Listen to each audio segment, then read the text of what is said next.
Olá, irmãos, a paz do Senhor Jesus. Eu quero falar hoje sobre aquele texto de João 3,16. Que Deus amou o mundo de tal maneira que Ele entregou o seu único Filho para que todo aquele que cresce não pereça, mas tenha vida eterna. E sempre eu vou estar posicionando esse texto contra os calvinistas, porque eles chegam até a zombar quando você usa esse texto. Eles falam, nossa, eles não sabem que existe 6, 7 palavras, 6, 7 sentidos para a palavra mundo, porque no grego a palavra mundo é cosmos. Então, ali no Deus não está falando de todo mundo, porque senão todo mundo teria que ser salvo. Porque essa é a vontade de Deus, e se Deus não salvou todo mundo, então que vontade, que soberania é essa, né? Já que todo mundo não foi salvo. A primeira pergunta que eu tenho para fazer sobre esse texto: se alguma vontade de Deus não foi feita, quer dizer que Ele não é soberano? Porque se você ler a palavra de Deus, de Gênesis até Apocalipse, você vai ver que muitas das coisas que Deus quis não aconteceu. Deus prometeu pelo profeta Jeremias que se aquele povo se arrependesse, em Jeremias 7, Deus não iria destruir a cidade. E Deus não é mentiroso. Se Ele prometeu que não ia destruir, é que Ele não ia destruir. Mas o povo não se arrependeu. Tem um salmo, acho que esqueci agora o salmo, né? Mas está falando ali das festas, que Deus fala: Israel, se você me tivesse dado ouvido, eu já teria me posicionado contra os seus inimigos, já teria destruído eles. Em Zacarias, Deus reclama, falando: eu enviei o meu espírito, né, que falava pelos profetas, falando para esse povo se arrepender, e eles não me deram ouvido. Que sentido Deus tem em enviar o espírito, né, nos profetas, e eles clamarem por arrependimento, e sendo que Deus não quis isso? Deus envia o Espírito para o profeta clamar arrependimento, e o mesmo Espírito vai e endurece o coração do homem para ele não crer. Que sentido tem isso? Agora você vê que esse mesmo Deus, Ele não amou então todos os homens, né? Senão todos os homens teriam que ser salvos. Então Ele amou só os eleitos, porque ali o mundo, em João 3,16, o mundo ali, para os calvinistas, é somente os eleitos. Então seria essa leitura: Deus amou os eleitos de tal maneira que enviou seu Filho, só para os eleitos. Agora eu pergunto, para que eu vou amar o meu próximo como a mim mesmo? É o mandamento de Deus. Amarás o teu próximo como a ti mesmo. E o próximo quem que é? É qualquer um, ou será que o meu próximo também vai ser só os eleitos? Isso não faz sentido nenhum com as palavras que Jesus disse. É para amar qualquer um, até os seus inimigos. Como é que eu vou amar, sendo que nem Ele amou? Eu vou ser melhor que Deus? Ou como é que eu vou dar um mandamento, né, uma instrução para um irmão meu, que eu mesmo não faço ela? Isso é hipocrisia. E Deus, sendo Deus, como Ele vai mandar o homem amar o próximo como a si mesmo, se Ele não amou? Ele amou só os eleitos. Logo, Jesus teria que falar: é para amar os eleitos como a si mesmo. Essa é o cumprimento de toda a lei. Paulo tinha que falar: não matarás, não adulterarás, não roubarás, honra teu pai e tua mãe, não dirás falso testemunho. E se existe qualquer outro mandamento, toda essa palavra se cumpre: amarás os eleitos como a si mesmo.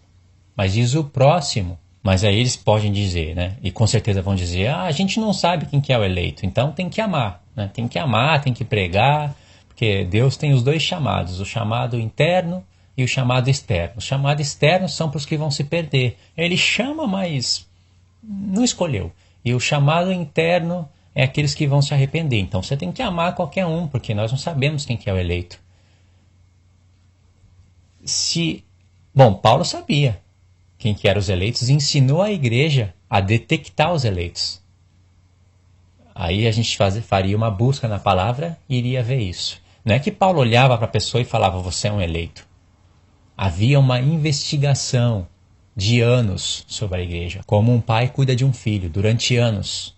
Não é: você é eleito, porque eu vi, uma semana que eu morei com você, eu vi. 2 anos que eu estou morando com você, eu sei que você é um eleito. Não é assim. Mas se a pessoa fala, né, usa esse argumento: a gente não sabe quem que são os eleitos, então tem que pregar. Então a pessoa não pode falar da sua própria eleição. Você é um eleito? Eu sou um eleito de Deus. Como é que você sabe da sua eleição e não sabe da dos outros? E como é que os calvinistas usam esse argumento que ninguém sabe quem são os eleitos, então tem que pregar? Se eles mesmos não sabem, então, da eleição de si próprio?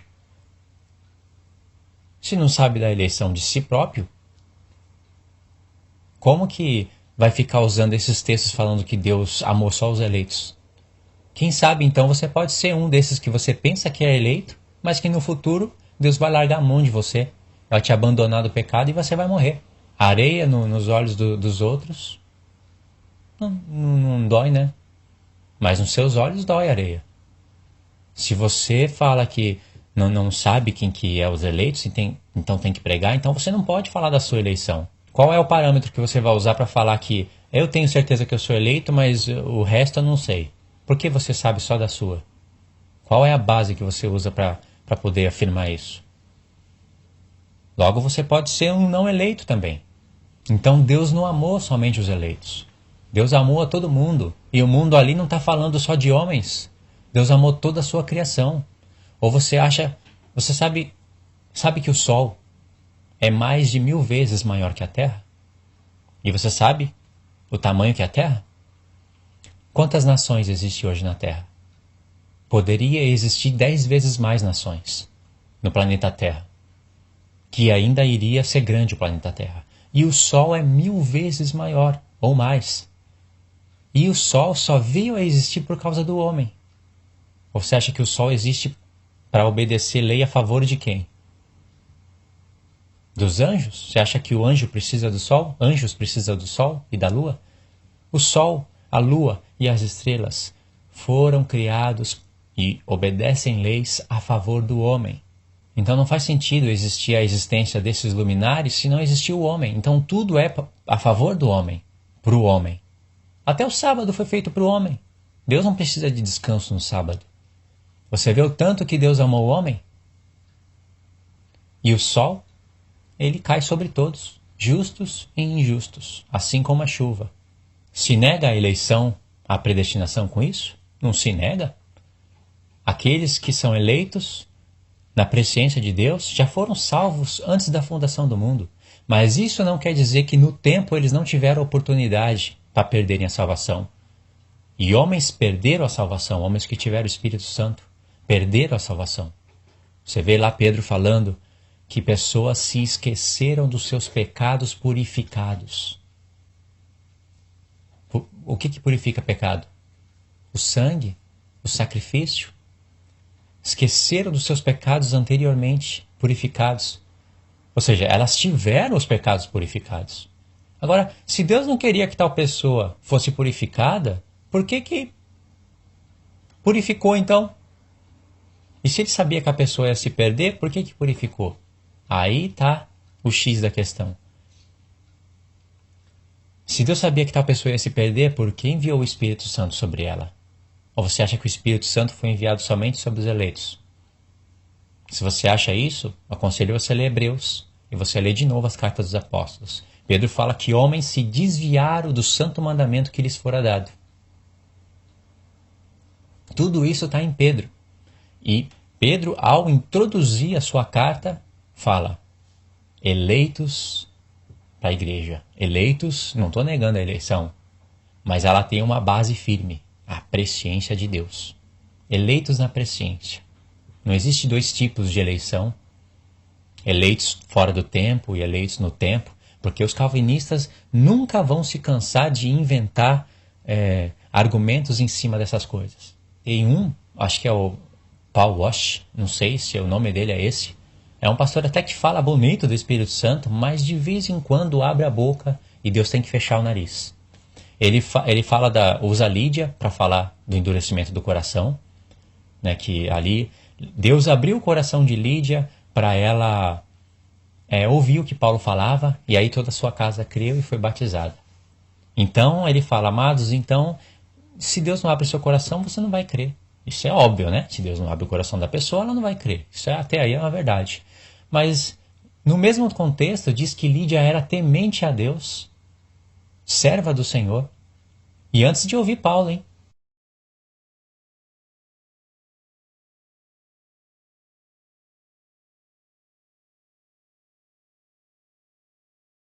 Então quer dizer que se ela era temente a Deus, né? Ela tinha esse testemunho, que era temente a Deus, que ela era temente a Deus. Mas se ela não se encontrasse com o apóstolo Paulo, ela não iria ser salva? Agora eu pergunto, se ela era temente a Deus, Deus abriu o coração dela para ela entender o quê? Ela era temente a Deus porque ela respeitava a lei de Deus. Ela cria em Deus, só que ela não conseguia conectar a vinda do Messias sendo ele Jesus, aquele que morreu. Ela, na cruz, ela não conseguia conectar essas coisas. E por não conseguir conectar essas coisas, ela estava com o pé na antiga aliança. Mas era temente a Deus. Quando Deus abriu o coração para ela ouvir as coisas que Paulo falava, ela foi transportada para a nova aliança. Isso não quer dizer que Deus fechou o coração das outras mulheres que estavam ouvindo, como esse pastor disse. Olha só o que ele usa para falar do endurecimento do coração do homem. E ainda emenda isso com Faraó. Se você acha que eu estou errado, então você tem que falar que Lídia ia para o inferno, mesmo sendo temente a Deus. Isso é um absurdo. E é lógico que Deus tem que abrir o coração da pessoa para ela crer. Você acha que a pessoa vai crer sem que Deus abra o entendimento? Agora, o que leva a Deus a abrir o entendimento da pessoa? Deus não fecha o entendimento, Ele abre. Só que tem pessoas que endurecem o seu coração, que não querem saber. Essas pessoas, Deus não vai abrir o coração mesmo. Não é que Deus não abre o coração e elas não creem. Elas não creem, por isso Deus não abre o coração. Pensa nisso, a abertura do coração é onde Deus começa a te dar caminhos para você investigar. Ele começa a te dar textos, comparações. Aí Deus começa... abrir o coração não é de uma hora para outra, é um processo. E ali, enquanto ela ouvia Paulo, Deus já foi abrindo o coração, porque ela quis ouvir, ela quis dar ouvido. Se não relata de outras pessoas, é porque não quiseram ouvir o que Paulo falava. E esse mesmo pastor, né, também fala que se Deus abrisse... Olha só o exemplo, hein? Se Deus abrisse o inferno agora e dissesse, agora quem concorda comigo?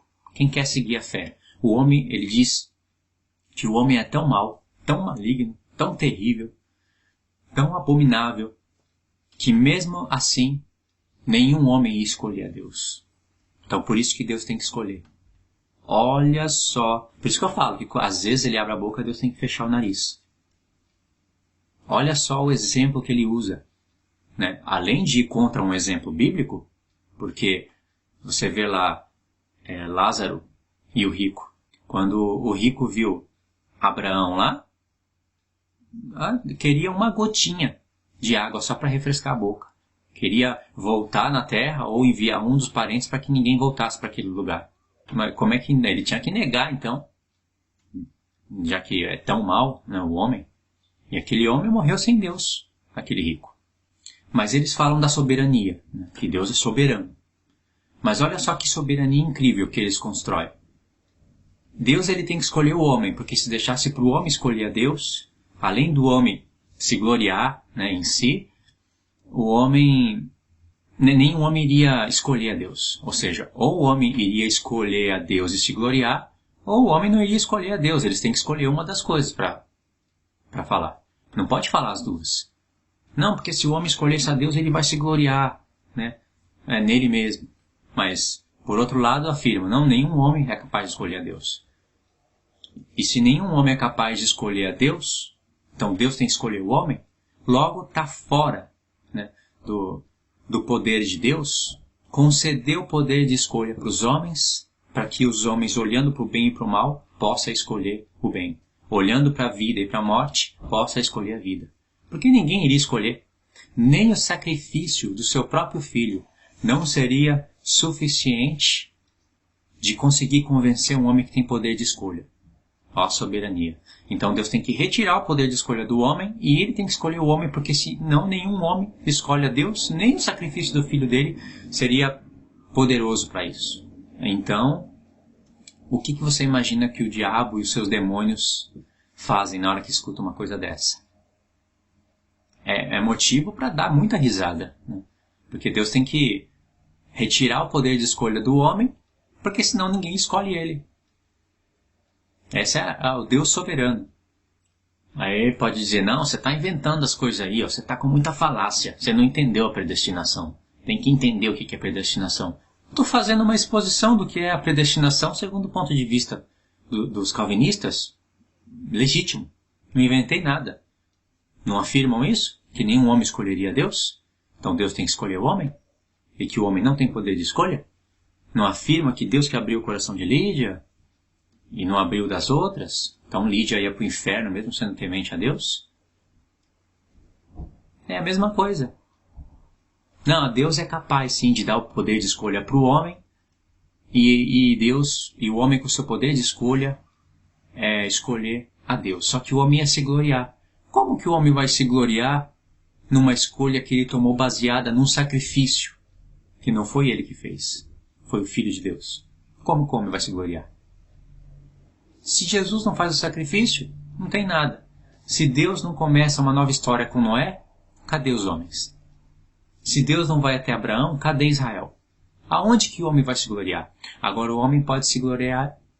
Agora o homem pode se conhecer a Deus e se gloriar em si em uma coisa, através das obras da lei. Quando ele trabalha, e aí, como Deus prometeu, que através daqueles trabalhos ia justificar eles todos os anos, eles se gloriavam nisso e se esqueciam que os seus pecados não poderiam ser apagados com aqueles sacrifícios. Esqueceram o motivo original daqueles sacrifícios. Eram apagados uma vez por ano, só que eles voltavam a fazer as mesmas coisas para realizarem os mesmos sacrifícios ano após ano, recebendo então um testemunho da escravidão do pecado pelas próprias festas que são maravilhosas. Então, concluindo, quando Deus fala de amar o próximo como a si mesmo, Ele fala de qualquer pessoa. E Ele amou a todos. Nem todos são salvos, porque nem todos querem a salvação. Preferem continuar nos prazeres transitórios do pecado. E Deus, que é soberano, deixa e vai trazer o julgamento sobre esses. Isso que é justiça. Nunca anulou a presença de Deus em nada disso, porque Deus sempre soube de tudo. Nunca anulou a predestinação de Deus em nada, porque Ele foi que determinou todas essas coisas. Ele determinou que o homem que não crê vai ser julgado. E mesmo esse homem que não crê, olha o que eu estou falando, hein? Que tem homens que não creem nem por um momento, mas tem homens que creem em Deus durante 10, 15, 20 anos, mas depois se desviam no futuro. E durante esse tempo que esses homens creram em Deus e se desviaram do pecado, Deus enviou o seu Espírito e estendeu a mão para eles. Deus mesmo fala, em Romanos 10, que é contexto de Romanos 9, todos os dias estendi a minha mão para um povo rebelde e contraditório. Se Deus estendeu a sua mão, como que Ele não queria que o povo fosse salvo? E esse povo não foi, porque Ele disse foi rebelde e contraditório. Agora, se Deus estendeu a sua mão para homens que Ele não queria que fosse salvo, o rebelde e o contraditório é Deus e não o povo. Mas Ele estende a mão, mesmo sabendo que no futuro o homem vai se desviar, porque Ele sabe das coisas, mas a humanidade não sabe. Por exemplo, eu vou dar um exemplo para você. Em Jeremias 7, Deus falou para Jeremias, Jeremias, vai lá nas portas de Jerusalém e prega. Vocês matam, roubam, adulteram. Tá vendo os 10 mandamentos aí? Mas depois vocês se colocam aqui nessa casa, que se chama pelo meu nome, confiando nessas carnes, nesses holocaustos, só para dizerem somos salvos, somos salvos. Aí Deus fala, pega tudo isso daí, ajunta e vai comer carne. Porque eu nunca pedi essas coisas quando eu tirei vocês do Egito. Mas eu queria que vocês dessem ouvido à minha voz, falando dos 10 mandamentos. E aí Deus fez promessa. Deus falou, se vocês se arrependerem, eu não vou botar fogo no muro da cidade, eu não vou destruir vocês. Vocês vão habitar aí. Deus mentiu quando falou isso? Ele não mentiu. Ele era poderoso para realizar isso. Só que no finalzinho de Jeremias 7, quando Deus manda Jeremias pregar, exortar, relembrar o povo do passado, fazer essas promessas, mas no finalzinho Deus fala, Jeremias, mas eles não vão te ouvir. Contudo, não te ouvirão. Imagine um calvinista lendo esse texto. Eles iriam falar o seguinte, Deus enviou o seu Espírito sobre Jeremias e mandou o povo se arrepender. E aí, o mesmo Deus foi lá e endureceu o coração do povo para que eles não crescem. Por isso que Deus fala, contudo não te ouvirão. Então Deus determinou que aquele povo não se arrependesse. Foi um chamado externo para eles. Mas poderiam ter alguns lá entre eles que se arrependeram, junto com Jeremias. E aí esses receberam o chamado interno. Era esse argumento que eles iam falar. Mas quando Deus fala, contudo não te ouvirão, Ele está falando da sua presciência. Mas se Deus sabe que não vão ouvir, por que mandou Jeremias pregar? Olha o mistério. No livro da lei, Deus já havia determinado a destruição da cidade. Já havia determinado. Já tinha falado do cativeiro e até da volta deles. Deus fala lá, ó, vocês vão ser cativos, vai acontecer isso e aquilo, muitas coisas, muitas desgraças. Deus tinha falado que ia acontecer no livro da lei. Não é que o povo ia crer, ia ser salvo, mas ele determinou para o povo não crer para vir a desgraça. As mães iam comer os seus próprios filhos. Você acha que Deus determinou isso para pessoas que iriam ser salvas? Só na mente de um calvinista, né, que nem ele não percebe, mas está sendo guiado pelo mal. O que Deus está falando no livro da lei é que ele já sabe das coisas. E Deus até, ele fala, mas se vocês me buscarem de todo o coração, né, me buscarão e me encontrarão quando me buscares de todo o coração. Ele falou isso lá no livro da lei. Em Jeremias, lá no futuro, quando está perto de se cumprir essas coisas, Jeremias está profetizando isso e Jeremias solta essa mesma frase. Fala, vocês serão cativos, Nabucodonosor vai vir e vai levar vocês, vai espalhar vocês pelas nações. E aí, mas vocês me buscarão e me encontrarão quando me buscares de todo o coração. Usou a mesma frase que estava lá no livro da lei para ver se alguém se lembrava de que essas coisas estavam escritas. Então Deus determinou a destruição da cidade. Determinou, por causa da incredulidade do povo. Deus está mostrando a sua presciência.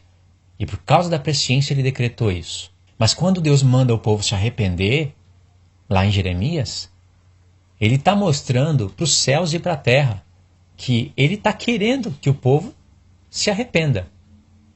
Mas o povo não ia querer se arrepender. Ele já sabia, mas tem que ficar de testemunho. Como é que... Já pensou Deus chegando para Jeremias e falando, Jeremias, esse povo vai fazer isso, vai fazer aquilo, já estão fazendo, né? Mas vão fazer pior. Vai fazer isso, se eu mandar você pregar, eles vão jogar você num buraco. Então, antes de tudo isso acontecer, eu vou destruir toda essa cidade, vou matar todos os habitantes, vou fazer as mães comerem os seus filhos, os pais comerem os seus filhos. E é assim, porque eu já sei de tudo isso, eu decretei isso.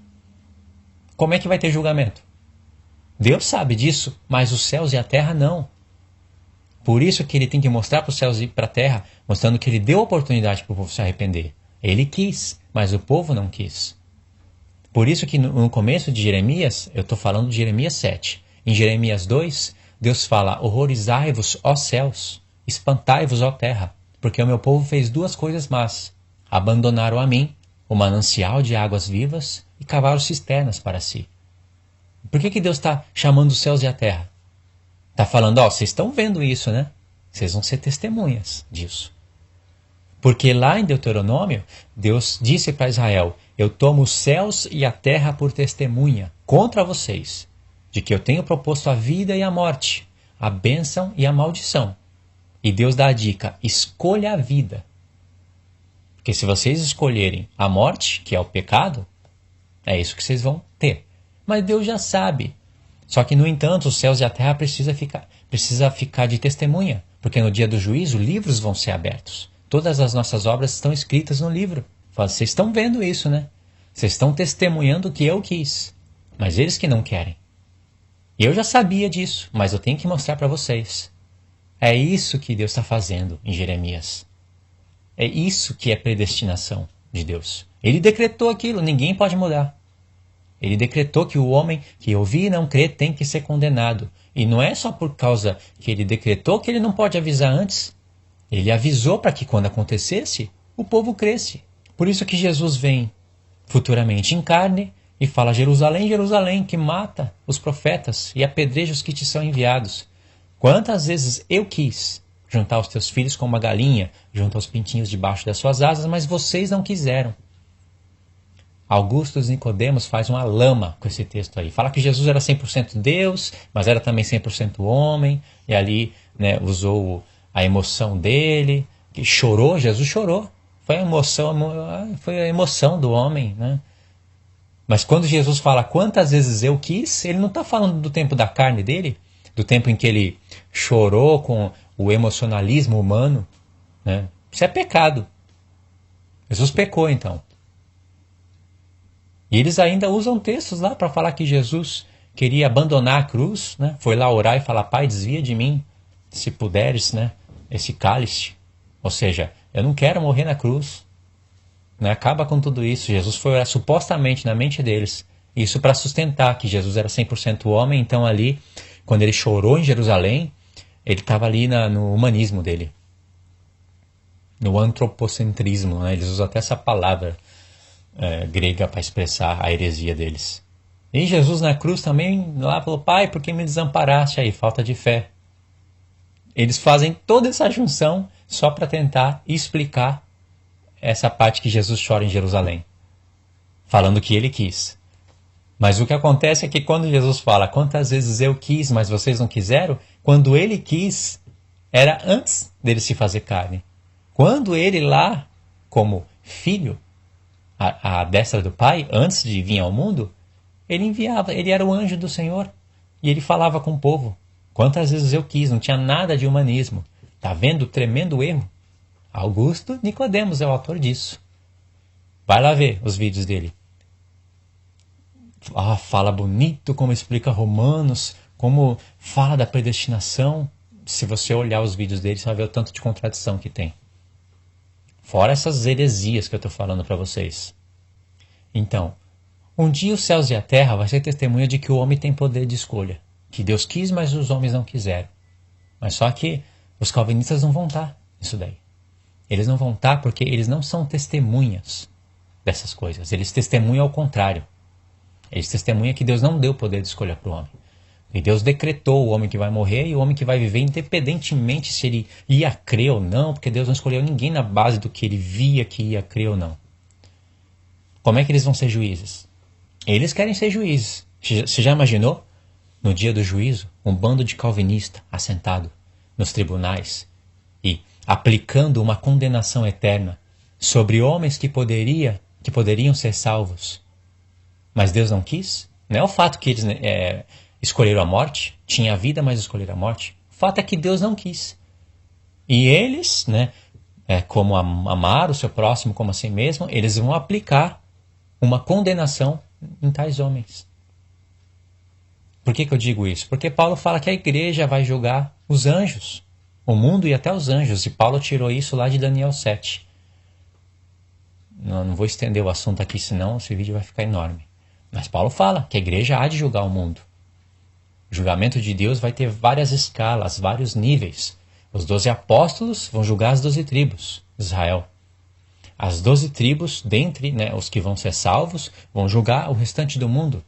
Deus vai colocar uma cidade para julgar outra. Corazim e Betsaida vai ser julgada por quem? Olha lá para você ver quem é que vai julgar Corazim e Betsaida. Os saduceus e fariseus que criam em Moisés, eles vão ser condenados por quem? Pelo próprio Moisés. Moisés vai testemunhar contra eles no dia da ressurreição e do juízo. Agora imagine lá a arquibancada de tronos calvinistas, doidinho para julgar o mundo, para aplicar uma condenação sobre homens que poderiam ser salvos, mas Deus não quis. Por isso que eles não vão estar assentados nesses tribunais, porque esses tribunais são os dos justos, não de pessoas que têm essa mentalidade, porque essa mentalidade é injusta, é sabedoria de baixo, é animal, terrena e diabólica. E ela vem de quem? De um homem que mandava matar pessoas que não cria na doutrina dele. Mas era aquele tempo era diferente. Mas vai discordar de Calvino na época dele. Se você fosse considerado um grande herege, que tinha argumentos bons para convencer Calvino, ele te condenava à morte. Será que Calvino poderia falar, sede meus imitadores, assim como eu sou de Cristo? Será que ele poderia falar isso? Deus vai cobrar sangue de homens. da mão desse homem, João Calvino. E mesmo que ele não mandasse matar ninguém, mesmo que tudo isso fosse uma invenção, só a doutrina que ele conseguiu espalhar pelo mundo já vai trazer condenação para ele, porque adulterou o caráter de Deus. Então você fique esperto com essas coisas, né? Divulgue o vídeo, crie, elabore em cima desses argumentos